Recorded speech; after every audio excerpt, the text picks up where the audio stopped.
evening. My name is Matt Nathan from Don't Leave Organise. I am joined by Nadia Jammer, excellent comrade from that organisation, and we're really, really grateful to Socialist Telly for giving us this platform, well, for as many Saturday nights as you want to see the programmes we're going to make.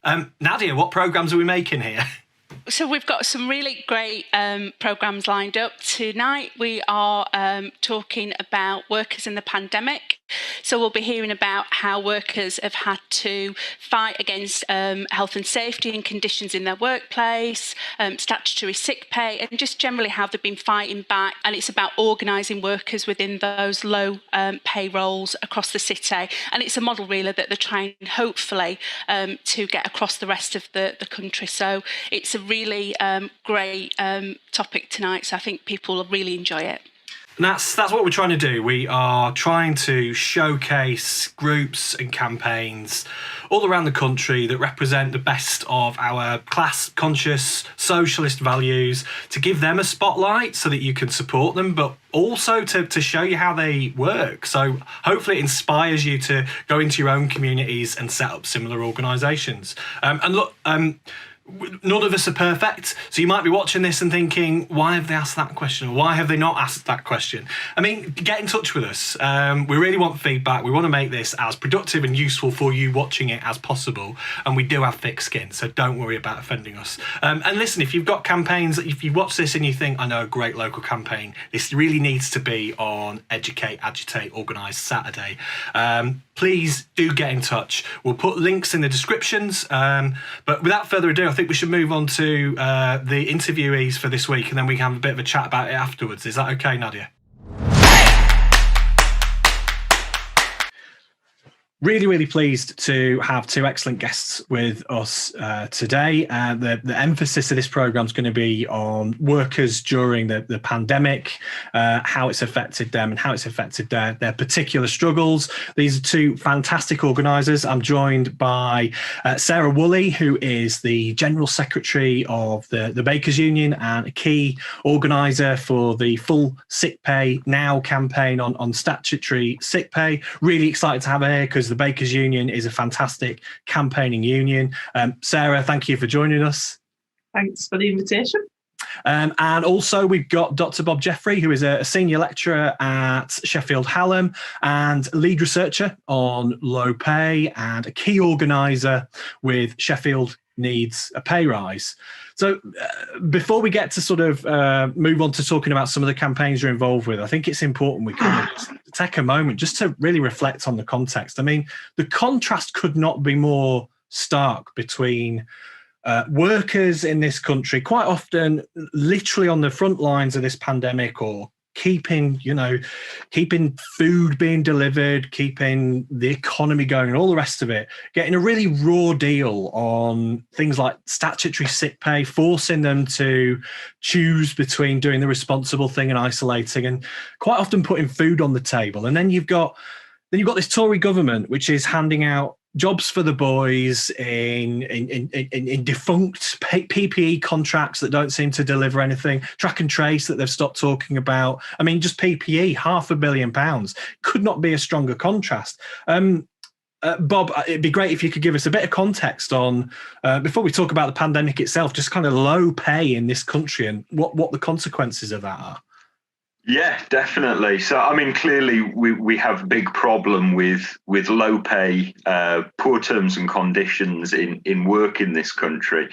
You know, I think it's well known now that 2/3 of poverty in this country is in work poverty. So it's people who have jobs, but they're not getting paid enough. They don't have enough hours. It's particularly concentrated in some sectors, as we know, and particularly those sectors where people have been designated key workers because of the pandemic. So we're talking about retail, social care, hospitality, these kinds of things. And yeah, I mean, it really does put enormous pressures on people, forces decisions about whether, you know, at the extreme end, eating or heating, as the saying goes. And we've seen this huge proliferation in food banks over the last 10 years. So yeah, it's a real big problem. And Sarah, obviously, it's something that kind of acutely affects the workers that you represent. Could you sort of tell us a bit about that? Yes, we represent people that work throughout the food industry that's predominantly a low-paid industry, and obviously in hospitality with our members in McDonald's, Wetherspoons and Greggs. And, you know, it's tough. The national president yesterday, we were in a meeting and he used the phrase, they're not unskilled, they're undervalued. And I think that just, you know, paints the true picture of the situation with our members. They have worked in the main throughout this whole pandemic. They are low paid. They are deemed as being low skilled, but actually it's not easy being in a factory for 12 hours a day, producing bread at a high quality standard, or any food at a high quality standard that isn't going to make people ill, that, you know, is nutritious. And to be paid as low as they are in the main for it, it's disgraceful at best. We've got members that are having to rely on food banks that can't afford to buy the food that they are producing, and in 2021, that's disgraceful. So that key word there, undervalued. Is that part of what the Full Sick Pay Now campaign is about? Is it about building that value? Yeah, I think Ian used that yesterday, so it wasn't. It's not something that we've used in the campaign. But you know, yes, it is. These people shouldn't have to think, I'm not feeling well, but I have to go into work because I can't afford to be paid statutory sick pay and stop at home. They shouldn't be put in a position where, especially in a global pandemic, that they're questioning whether to put themselves and others at risk or stopping at home and doing the right thing. Because stopping at home and doing the right thing could potentially mean that they can't feed the families or pay the rent or anything else. People shouldn't be put in that position, you know, and I believe that the numbers and the spread of the virus would be very different if people weren't being put in that position. So how did the campaign come about? Who's involved with the campaign? What's the campaign doing right now? So we launched the campaign back in September with Untitled Organise, ourselves. I think there's a couple of trade unions involved as well. And it was literally about the fact that we've known for a long time that statutory sick pay is an issue, but it's just been magnified by the pandemic and people struggling to survive. It's hitting more people now. You know, many people can go a full 12 months under normal circumstances and get through work. But actually, when you're having to isolate and you're forced, it's a big eye-opener of just how wide the impact of statutory sick pay is.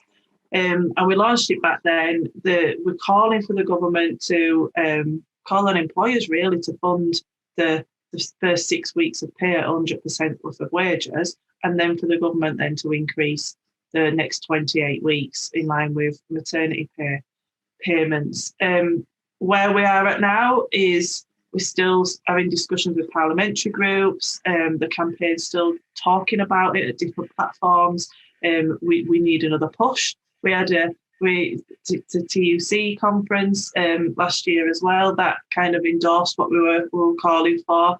We put in motions to the STUC. We put in motions to the GFTU to get more people talking about it, and we've also spoken to some of our comrades up in Scotland around getting it into Scottish Parliament when they're back as well, to put some more pressure on the government. So there's still a lot of work going on around it. And that's obviously that's a national campaign. I'm gonna bring Bob in a minute to talk about a really, really important local campaign. Just before we move on, I mean, what people watching this, how can they help the Full Sick Pay Now campaign? I think, you know, contact the local MPs and ask them what they're planning to do to help their constituents through this pandemic, especially, but going forward as well. Ask them if they could survive on £95 a week, because I doubt any of them could with the wages that they're on. And pass motions at the conference and within the trade union branches and local CLPs to support it as well. And of course, join a union. And join a union, because that's the best way. Absolutely. So, Bob, you're involved with the Sheffield Needs a Pay Rise. How did that come about? So I guess it was in 2016 where, as the Trades Council, I'm chair of Sheffield Trades Council, myself, some other members of the exec, Martin Mayer, Darragh O'Neill, and I guess we'd got talking because we'd seen a Britain Needs a Pay Rise campaign from the National TUC, which was a great slogan, and there was some campaigning around that, but we felt, we needed to do something on the ground to make that a bit more of a reality as a grassroots campaign. I think the second thing was there was a series of reports by the Resolution Foundation, and they identified, miserly as it was, but the increases to the national minimum wage associated with George Osborne's national living wage. They calculated that Sheffield was the large city where the most workers were going to gain from that. And I think that really just alerted us to what a huge chunk of workers were on low pay in our city. And then I think the third thing was, well, we were seeing exciting kind of new unionism campaigns, and particularly the McStrikes and the energy around that.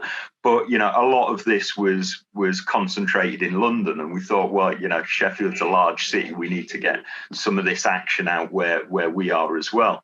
But the other part of it is that, before going into working in universities, growing up, I'd worked in fast food, retail, in warehousing, seen really terrible terms and conditions, bullying, discrimination, exploitation.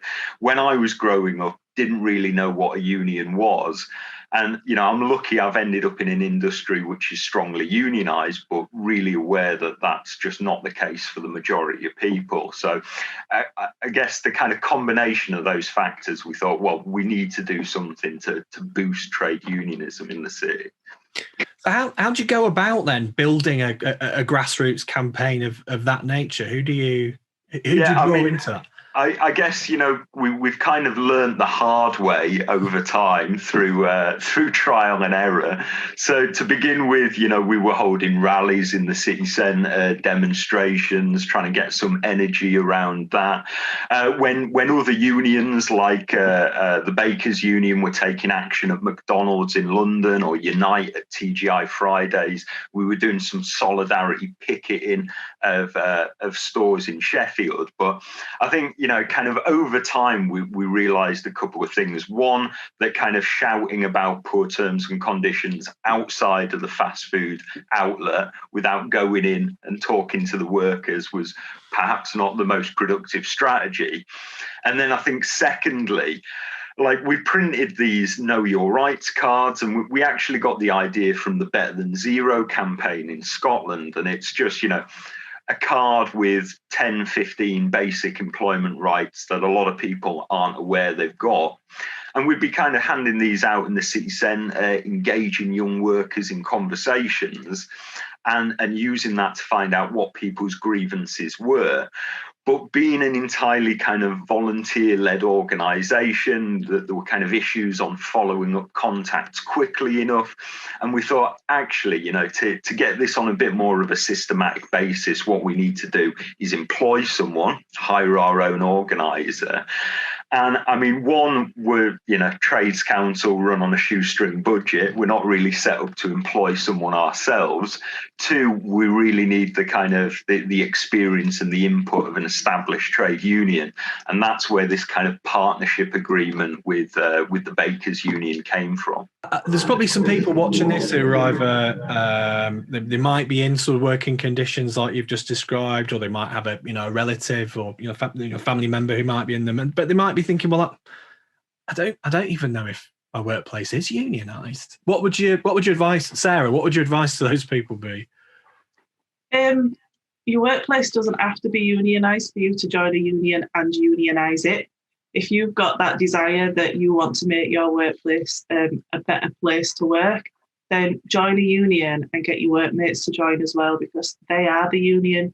The workplace, the people within the workplace of the trade union. It's not me as general secretary. I'm a person with a title. The most important people in a trade union are those on those at grassroots level in the workplaces demanding change. And so, Bob, it sounds like you got the Bakers Union involved and others as well.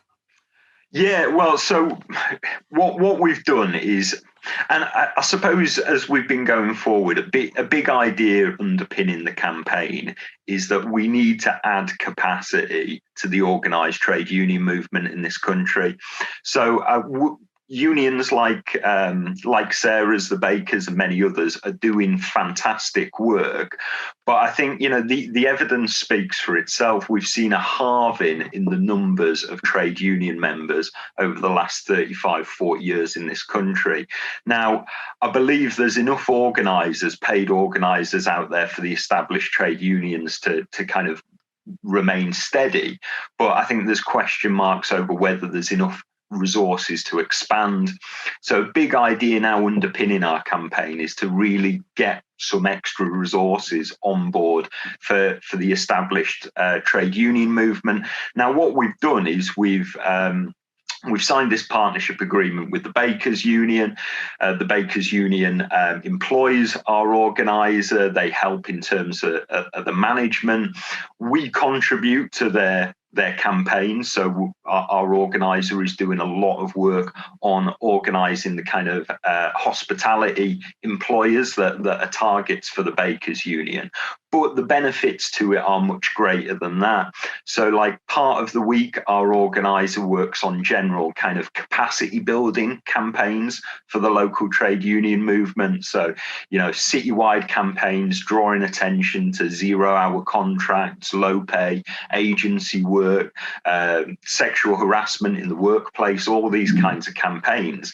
And because we're doing that and we're generating so much publicity and social media coverage, then we're getting dozens and dozens of workers coming to us and saying, well, we need to be in a union. What can we do?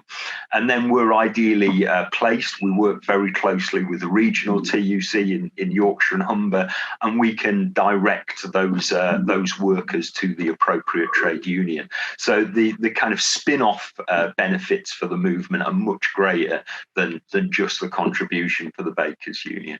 Sorry, I was no, Sarah, go on, I interrupted you. You've got a fantastic organiser in Sheffield. Yeah. She really is a diamond.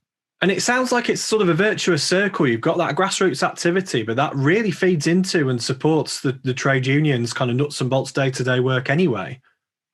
Yeah, absolutely. So, I mean, whether it's, Unison and GMB campaigns around social care, whether it's USDOR campaigns around retail and, the abuse retail workers have suffered during the pandemic and the issues they've been dealing with, because we're just having so much contact with workers in the community, we're able to identify these individuals, direct them to the right union, help them with training, all of that kind of stuff. And Sarah, sorry, I interrupted you there, but you were making a really important point about how they've got a fantastic local organiser. And I think it's quite important. I mean, there's people probably watching this and thinking, this is great, I want to do this in my community. What do you think makes a good organiser? Well, the one in Sheffield has got a lot of drive. She's got a lot of determination. She's very well organised herself. It's not easy getting lots of no's before you get that one yes. And being able to see potential in people that they probably don't see in themselves as well is key. And she's got that in bucket loads. Fantastic. And yeah, I mean, I think just to add to that, Matt, I mean, so our local organiser, Rowan Conn, she's got so much dynamism. Not only is she recruiting union members, both to the Bakers Union and other unions, and I suppose this is another important element of the campaign. It's about bringing in the wider left, bringing in the wider community to support this, getting this additional capacity into the trade union movement. So, she's coordinating a network of volunteers. She's training them up. She's training them to go out and have those initial conversations with workers, and that allows us to reach far more people than if we just had kind of one paid organizer. So yeah, we're very lucky to have it. And you've had some huge successes, haven't you? Yeah, definitely. I mean, there's Sarah might want to come in on some of them, because some of the successes were kind of national campaigns, working with the Bakers Union in other areas. But on a local level, I think the really important thing is we've had lots of very small wins, which have been around winning commitments to furlough, commitments to company sick pay during the pandemic. Getting locks on doors for staff toilets, which you wouldn't imagine that would be an issue, but it is in today's sort of casualized workplaces. But those small victories really kind of build confidence, they build enthusiasm, and they allow us to build up to bigger wins. And definitely the biggest win we've had so far was some Papa John's pizza takeaway outlets over last summer 2020. And this was a franchisee where there'd been a number of problems with that franchisee that documented over a number of months, and then they disappeared. They'd effectively handed the keys back to the parent company, owing thousands upon thousands of pounds in unpaid wages. And we found out about this. The workers came to us. We mobilised the community. We took action, and very, very quickly we were able to achieve the parent company stepping in and agreeing to pay those wages that were owed. That's fantastic. Sarah, do you want to sort of expand on that a little bit? Yeah, I mean, what Rowan's been able to do in Sheffield is support some of the wider campaigns, as Bob's mentioned, such as the work around keeping McDonald's staff safe when they've gone back into work, because we've had some horrifying stories around the kind of the standards that they've been expected to work in, and the pressures that they've been put under, because obviously they're on 0 hours contracts and low pay. I know that there was a situation around a KFC that she highlighted, and obviously supporting the Wetherspoons issue around furlough right at the beginning of the pandemic, and adding support to the members up here, rather than it being all London based, because that was where that kind of started from. So yeah, it's kind of having Rowan in Sheffield has enabled our campaign to move away from being London based and have as much power up here as it does down there, which is important, because we don't want a north-south divide as a trade union. We're all in it together. Absolutely. And so just sort of going back to the one of the first questions I was asking you about, sort of how you got a start on this particular campaign. I'm talking about Sheffield needs a pay rise. What would your advice be? Because it sounds like obviously it was transformative getting the trade union involved, but it does sound like quite a lot of valuable stuff happened in networking and all the rest of it before then. So what's kind of what we want is people to watch this and think, well, I'm just one person. What do I do next? So, I mean, I think that there is a lot people can do. I mean, one of the things we've recognised in Sheffield over the last 4 or 5 years is that there's kind of huge goodwill amongst the left and amongst the wider community for boosting trade unionism in this country. I think a lot of people recognise that we are not going to overturn the last 40 years of raging inequality, proliferation of casual contracts, declining workplace conditions without stronger trade unions. But there's a lot of people in the community where they may support the kind of revival of trade unions, but they don't necessarily have the right skill set for going out and engaging workers themselves. But they may be willing to volunteer, they may be willing to donate money. There's lots of things people can do. And I mean, certainly in terms of getting started, I'd suggest doing what we did, which was hold a public meeting, start the ball rolling in terms of talking about what are the issues in your area, who are the low paid employers, where are 0 hour contracts concentrated.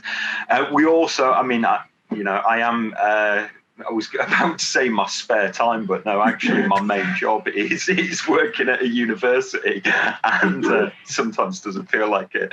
But what we did for Sheffield Needs a Pay Rise, we worked with myself and a few other academics to basically set up a research project and just try and map the issues around 0-hour contracts, low pay, to really provide some intelligence to the campaign.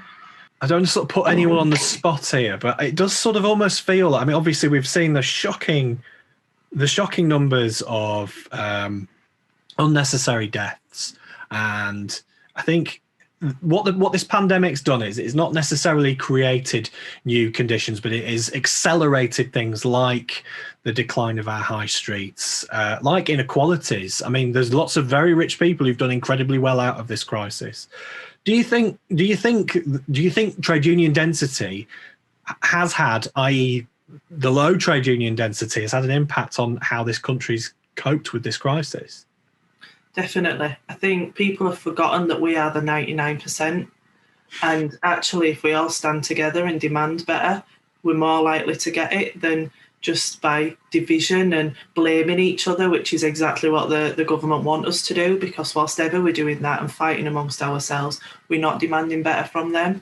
And I think the demise of the trade union movement in the last 20 years is a big part of that, but that's why it's also so important that whatever else comes out of this pandemic, people recognise the need for trade unions and the need to join together collectively to demand better, because otherwise, where are we going to be? Yeah, I mean, I think just to add to that, the research that we've been doing in Sheffield, and people can have a look at that research for themselves. It's lowpaysheffield.com. Download the report and have a look at it.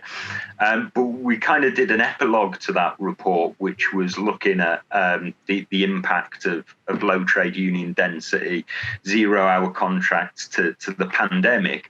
And we talked about the harms of the pandemic as we described it, the predictable consequences of a lack of bargaining power. Because, you know, if in normal times you were so lacking in power in your workplace that your employer kept you behind, made you do cleaning on your own time, made you do unpaid work, you had to put up with bullying, you had to put up with discrimination, then of course during a pandemic, then you're not going to be able to challenge your employer over the poor terms and conditions. You're not going to be able to stand up and say, I want more PPE or sanitizer or whatever the case may be. So really, really useful stuff there. Sarah, how can people get involved with the full sick pay campaign? So as I mentioned before, keep an eye on our website, the Bakers Union, Don't Leave Organise's website. Contact local MPs, pass motions at their local CLPs, their trade union branches, and we need to make noise and pressure around this. And the only way that we're going to force change is to make the government aware of the impact of statutory sick pay through this pandemic.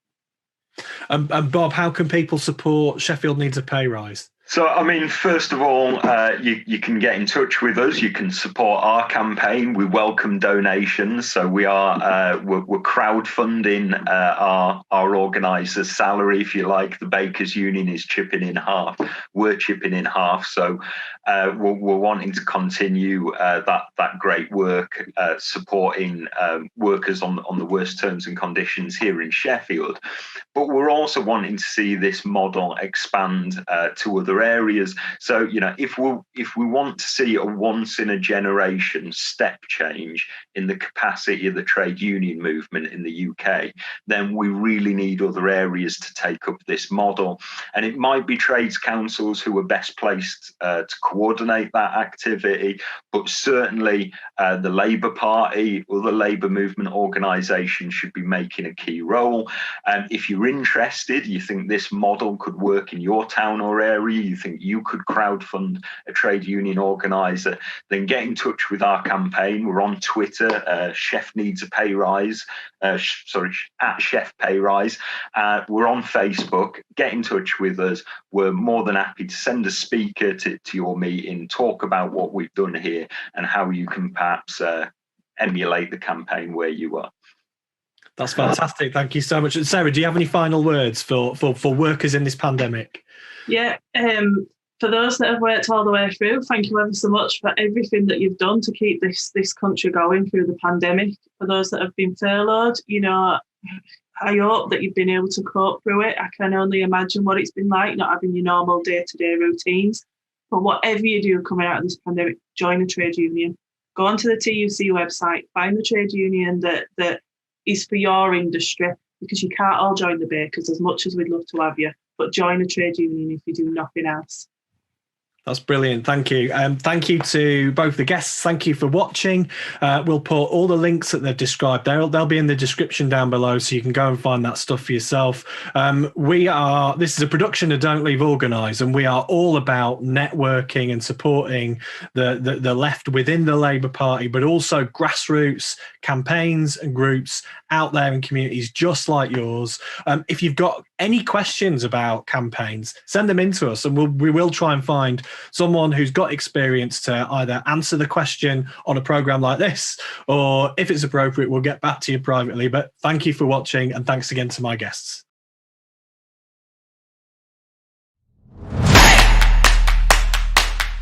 So that was Bob and Bob Jeffrey and Sarah Woolley, General Secretary of the Bakers Union. I don't think we could have wished for better first guests, because it really kind of sums up everything that we're trying to do with this, doesn't it? It's all about real grassroots organising, but how that feeds into the trade union movement and really supports supports essential workers, any worker during this crisis. And it's obviously quite close to your heart, isn't it? Because it's from your part of the world. Yeah, absolutely. So, I'm a Sheffield lass, and Sheffield Needs a Pay Rise has been running for a number of years now.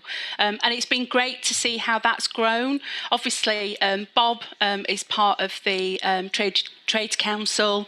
Obviously, Sarah's part of the Bakers, and they've worked together to arrange an organiser within the city. And the campaign is very much around workers being front and centre and the community support in that. And it's great because, I come, as I said, from Sheffield. It's a city of steel. That was its traditions.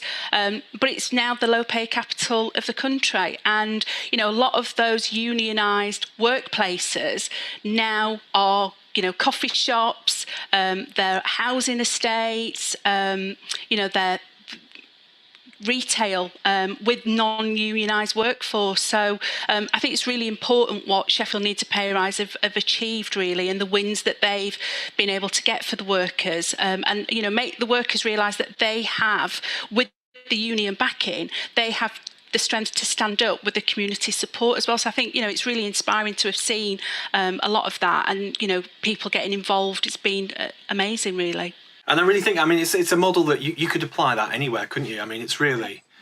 And I think, it came up in the interview, but I think I think it really does. It needs to be sort of restated, that virtuous circle of the work that community-funded organiser does really feeds into union recruitment and improving union density, and that empowers workers to fight against all the things you just described. And of course, we should talk about as well the just precarity. You mentioned that research. Bob really kindly shared that with us. It's really, really great. So there'll be links to that in the description of this, and I think they'll probably be up on your screen as well. Something else to point out, the Full Sick Pay Now campaign is completely supported by Don't Leave Organise. There is a playlist of videos from a fairly recent rally that was back in November of last year. So we'll send you links to that as well, because that's a really, really important campaign. Yeah, £95.80 per week is, people are having to make those difficult decisions, as Sarah's pointed out, between their own health and their work colleagues' health and their family, and, food on the table, paying the rent, and no worker should really ever have to be put through that. In relation to the precarity report, that Bob helped organise. I actually was at the launch for that, and I kind of gave some feedback on the BAME community, particularly in Sheffield. And it was just stark how the differences, 38% of the BAME communities lived in the most rundown areas, the balance between the kind of pay for BAME workers and other workers was something, it hasn't increased in the last decade. So it's a really important document, really, and I do encourage people to read it, because that relates to so many other cities. It's based in Sheffield, and it's for Sheffield needs a pay rise. But, you could literally, particularly across the north, you could have that reflected in lots of different places. Absolutely, and as Sarah said as well, really important to have that national support, because she, quite rightly said, as far as the working class is concerned, there is no north-south divide. I think hopefully we get more campaigns and campaigners like that. I think I did mention at the end of the thing there, what we want to do is make this as kind of informative and useful for you as possible. So get in touch with us if you've got questions about this stuff. We're really privileged in terms of the access of the really kind of the caliber of campaigners we've got. We've got access to, and hopefully some of them will appear on this show. One final thing as well, I think there's a Just Giving page specifically for Sheffield Needs pay rise. Do you want to tell us a bit about that, Nadia? Yeah, so obviously the organiser is partly funded by the Bakers Union, and obviously the rest is then contributed from, some of it comes from the Trade Council, but, other comrades really. So if you can contribute, please do, because the work that campaigner does to help organise workers within the city is just so important. So we definitely encourage people to do that if they can contribute. That's really appreciated. And when we say organise, I mean this level of so I got in touch with them and said, have you got some photographs we could use in the little credits thing we have at the start? And straight away, this huge pile of stuff. There was myself and the Bakers national president actually just last year went on one of the events, and there were 100 people from the community. So the organisers organise not just within the workforce but within the community as well, and the support was just it was phenomenal. So it's a really important role, and obviously, as you said, we want to increase that density in trade unions. So it's a fantastic opportunity for everyone to play a part in that. Yeah, and if you're in the Labour Party, you should be talking to your councillors and your MPs about how this could work in your area. If you're in a trade union, you should be talking to your trades council and saying, look, maybe we need to copy the homework of Sheffield Needs a Pay Rise, because I'm so impressed in the successes they've got as well. So look, I think we're coming towards the end there. Thank you for being with me this evening, Nadia. It's been a really great first show. And as I say, look, please get in touch if you've got campaigns you want to suggest that we cover. If you've got a campaign you want us to cover, we really want to, as I say, showcase the amazing work that is going on out there.